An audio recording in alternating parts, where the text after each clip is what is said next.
This is the screencast for section 10.3, example 7. Now, what if we're finding the area inside some sort of loop or polar graph, but we don't need it to go from 0 to 2 pi?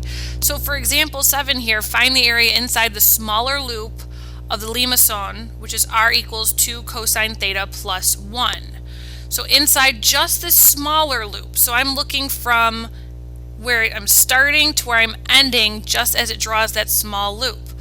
Well, I have a significant piece of information here in that r would equal 0. So I can find those two values to help me with the area inside this little loop by setting 0 equal to r. I want to know when the radius is going to equal 0.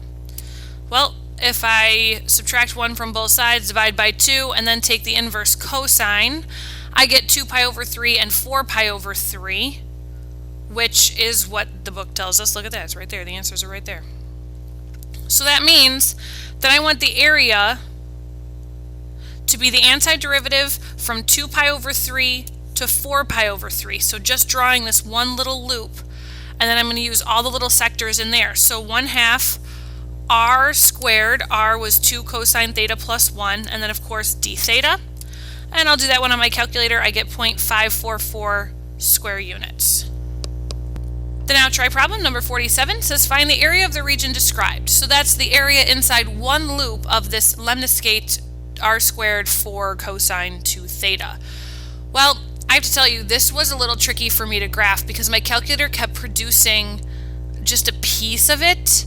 I showed you my window here. Eventually, I just had to kind of wing it and see what happened with specific x values that got smaller and smaller. Turns out my calculator wasn't drawing the full loop. So eventually I was able to uncover that it looks kind of like an infinity symbol here. But I still have to find out what theta I need. So again, one loop of this would start when the radius is 0 and end when the radius is 0.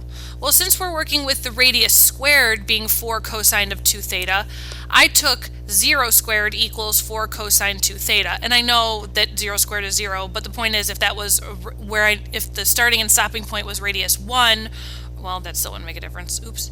Radius 2, then I would need to square it to get it equal to the r squared. So then 0 squared is 0, divide both sides by 4.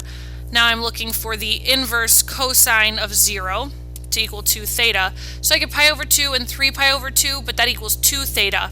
So I'm going to divide both sides by 2. And now I have pi over 4 and 3 pi over 4. The problem is pi over 4 is in quadrant 1 here, but I'm not looking to go to quadrant 2. I don't want this area in here. I want what looks to be like negative pi over 4 to pi over 4, or better yet, I'm just going to say that I want the antiderivative from 0 to pi over 4, and I'm going to double that. So here it is, the antiderivative of 0 to pi over 4 of 1/2, don't forget to double, the radius squared. Now remember, this radius is already squared, so it's just 4 cosine of 2 theta, d theta. So 2 of these little this little half loop. And take the antiderivative, evaluate from 0 to pi over 4, and I get 2 square units.